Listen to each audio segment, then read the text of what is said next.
pada hari ini dalam kondisi sehat dan tidak ada kekurangan suatu apapun. Ya, kembali lagi berjumpa dengan saya. Ya, di mana pada video kali ini ya saya akan menjelaskan perubahan ya, yaitu perubahan persyaratan ISO 27001 versi 2013 menjadi versi 2022, yaitu tentang sistem manajemen keamanan informasi dalam keamanan informasi, keamanan siber, dan perlindungan data pribadi. Nah, sebelum kita bahas ya apa saja sih perubahan-perubahan terjadi untuk versi 2022 ini, ya tidak ada salahnya jika kita coba flashback atau mengingat kembali story atau sejarah awal mula ISO 27001 ini digunakan. Ya, pada awal mulanya itu di tahun 1995 ya. Pada saat itu namanya masih British Standard 779-1. Gitu. Jadi di sini belum menjadi standar internasional, tapi masih menjadi British Standard. Nah, kemudian pada tahun 99, British Standard ini mengalami perubahan sehingga menjadi BS 779-2. Nah, baru pada tahun 2000, nah, awal mulai masih British Standard, sekarang sudah adopsi jadi International Standard dengan nomor 17799.2 gitu ya. Nah, pada tahun 2005 ini mulai perubahan dan versinya juga berubah menjadi ISO 27001 tahun 2005. Nah, ini awal mula ISO 27001 ini muncul yaitu di tahun 2005. Kemudian pada tahun 2007 untuk ISO 27002 yaitu terkait dengan panduan penerapan aneks A-nya itu mengalami perubahan ya, tahun 2007. Kemudian tahun 2013 standar ISO 20001-nya mengalami perubahan. Ya, ini perubahan yang sangat major gitu ya, sangat besar ya dibandingkan yang versi 2005. Nah, kemudian pada tahun ini di tahun 2022 awal mulanya ISO 20002 yang mengalami perubahan dan juga mengalami major perubahan dari versi yang sebelumnya. Ya. Nah, kemudian diikuti untuk yang ISO 27001 versi 2022 juga mengalami perubahan dari yang versi 2013 menjadi versi 2022. Nah, ini adalah perkembangan singkat terkait dengan historis ISO 20071 ya, di mana awal mulanya pada tahun 1995 itu masih British Standard dan sekarang sudah menjadi ISO 27001 versi 2022.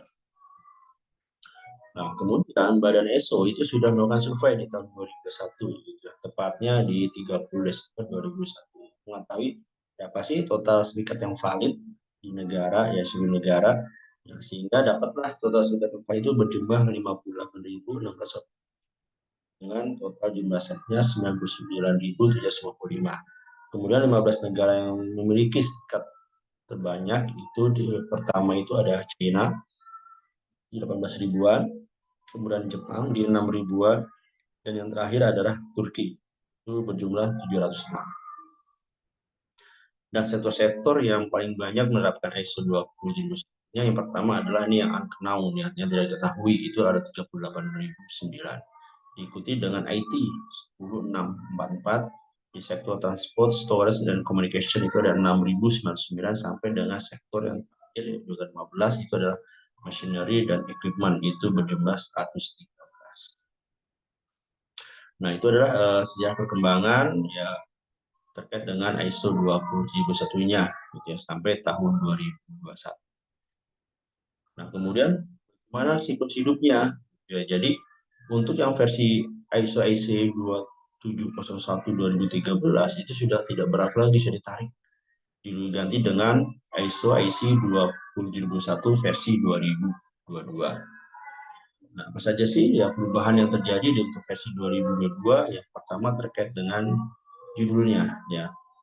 Di mana untuk versi 2013 itu judulnya Information Technology Security Techniques, Information Security Management System Requirement. Sedangkan untuk versi 2022 itu didetailkan menjadi Information Security, Cyber Security, dan Privacy Protection Security Management System.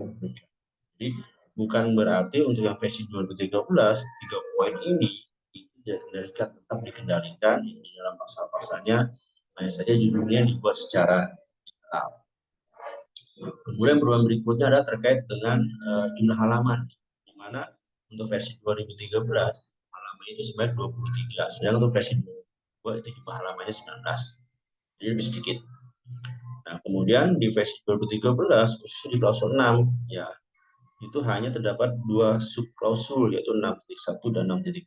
Tetapi untuk versi 2022 itu ditambahkan 1 subklausulnya yaitu 6.3 terkait dengan perencanaan perubahan. Jadi nanti sini organisasi harus melakukan perencanaan dengan benar ya ketika ada perubahan yang akan dilakukan sehingga tidak mengganggu penerapan sistem manajemen keamanan informasinya. Nah, kemudian yang berikut adalah perubahan dari struktur pasal 10 yaitu improvement, di mana di versi 2013 itu formatnya adalah 10.1 itu untuk non-conformity and corrective action, dan 10.2 itu adalah continual improvement. Tetapi di versi 2022 itu mengalami perpindahan posisi, ya, di mana 10.1 menjadi continual improvement dan 10.2 itu adalah non-conformity and corrective action. Nah, kemudian apakah hanya itu saja perubahan-perubahannya? Ya, tidak ya Bapak Ibu semua. Dan ada perubahan yang dialami di klausul-klausul berikut ini. Ya, baik itu ada penambahan maupun pengurangan di dalam isi kalimat penjelasannya. Ya, ada pasal 3 terkait terminologi dan definisi, ada pasal 2 pemahaman kebutuhan dan ingin pihak berkepentingan, pasal 4.4 sistem manajemen informasi, pasal 6.2 sasaran eksekusi dan rencana pencapaiannya, pasal 7.4 komunikasi, pasal 8.1 perencanaan dan penoperasional, pasal 9.1 pemantauan, pengukuran, analisis dan evaluasi, yang terakhir adalah pasal 9.3 tinjauan manajemen. Nah, di dalam pasal-pasal tadi itu mengalami penambahan maupun pengurangan di dalam isi kalimatnya. Ya. Nah, kemudian bagaimana dengan struktur klausulnya? Apakah masih sama dengan versi 2013 atau sudah berubah drastis gitu ya? Nah, ternyata untuk yang versi 2022 ini masih sama seperti versi 2013 ya. Itu berjumlah 10 klausul dengan mengikut konsep siklus PDCA gitu ya.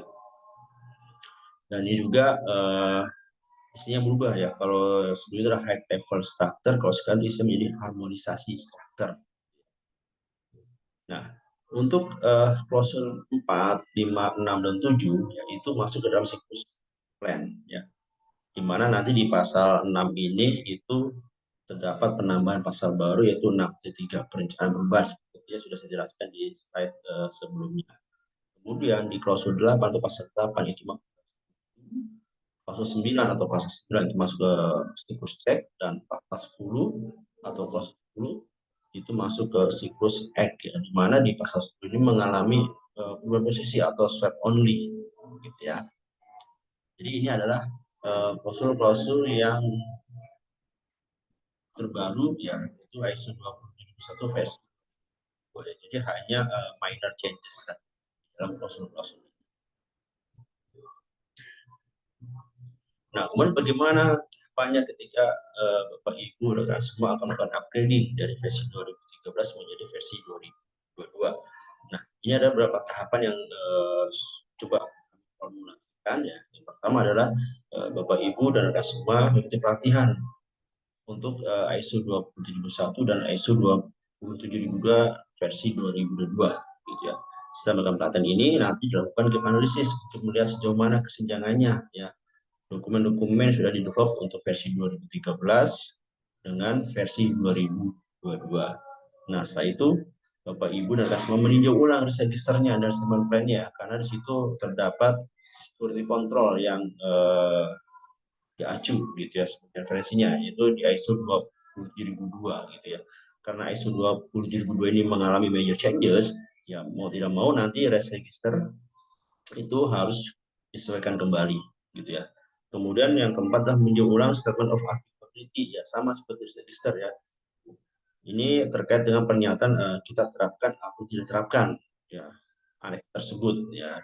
Dan dikarenakan ISO 27002 ini ada major changes, ya, jadi ini harus di-review ulang kembali ya, apakah poin-poinnya sudah sesuai atau belum, apakah sudah diterapkan atau tidak ya.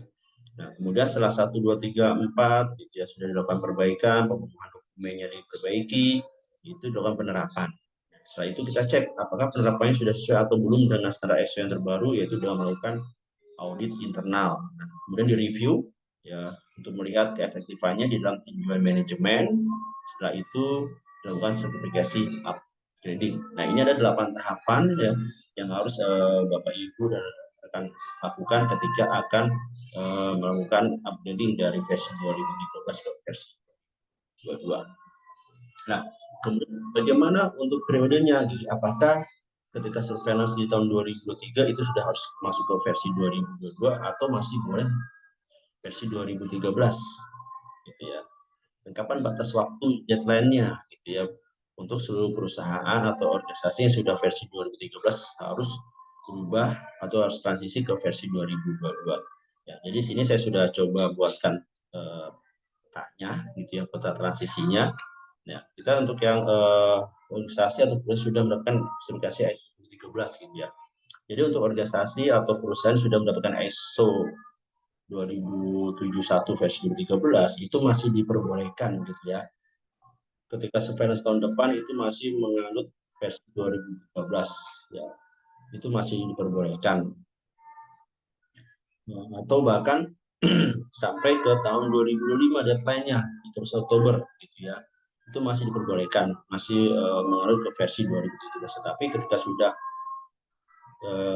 deadline-nya di tanggal 31 Oktober 2005 ini semuanya sudah transisi ke versi 2022 gitu ya. Nah, jadi ini adalah untuk yang perusahaan-perusahaan atau organisasi yang sudah mendapatkan sertifikasi ISO 2021 versi 2013 ya. Jadi ketika surveillance tahun depan gitu ya, itu masih diperbolehkan untuk yang versi 2013 sambil Bapak Ibu dan rekan semua menyusun atau menyiapkan dokumentasi yang sesuai dengan versi 2022 gitu ya. Ya. Kemudian untuk yang baru ya, bagi organisasi atau perusahaan yang baru akan disertifikasi ISO 27001 itu sudah harus versi terbaru ya, versi 2022, tidak bisa lagi ke versi 2013 gitu ya. Dan bahkan ini sudah bisa dilakukan mulai 25 Oktober 2000 gitu ya. Nah, nanti ini akan di-review ulang lagi sampai 2025 ya, apakah bisa dilakukan perpanjangan yang masih layak atau tidak. Ya, jadi intinya untuk perusahaan yang sudah mendapatkan ISO 27001 versi 2013 ya, untuk surveillance tahun 2023 itu masih diperbolehkan ya, untuk menggunakan versi 2003 atau bahkan yang perpanjangan sertifikasi gitu di tahun 2003 itu masih diperbolehkan mengacu ke versi 2013 sehingga nanti sampai batas waktu terakhir itu 31 Oktober 2025 ya, ini sudah harus siap. Jadi mau tidak mau ya, siap tidak siap ini sudah harus transisi ke versi 2022 gitu. Oke, baik, itu saja Bapak Ibu dan rekan semua penjelasan singkat saya terkait dengan perubahan pesawat ISO 27001 versi 2013 menjadi versi 2022 ya. Semoga apa yang sudah saya jelaskan ya dengan singkat ini ya bisa diterima dengan baik dan bisa dipahami dengan baik, sehingga Bapak Ibu dan rekan semua sudah bisa mulai menyiapkan dokumentasinya saat ini gitu. Sehingga nanti ketika sudah saya yakin ya tidak terlalu banyak kekurangan, silakan lakukan audit transisi ke versi 2022 gitu ya. Dan jika ada yang bertanyakan silakan hubungi nomor kontak kami yang tertera di dalam layar ini, dalam video ini, atau bisa bertanya di kolom komentar ya di bawah ini. Nanti kami akan respon sesuai dengan pertanyaan Bapak Ibu semua gitu ya. Oke, baik. Terima kasih itu saja Bapak Ibu ya. Nanti kita jumpa lagi di video berikutnya. Ya, di video berikutnya saya akan bahas terkait dengan perubahan ISO 27002 versi 2002 di mana saat ini ya terkait dengan panduan penerapan Annex A-nya atau SOA-nya atau security control-nya. Karena di dalam ISO 27002 perubahan itu saya bilang major changes yang besar. Ya, sebetulnya berbeda dengan versi yang 2000 terakhir di 2013. Oke, baik, terima kasih Bapak Ibu dan Anda semua. Kita jumpa lagi di video berikutnya.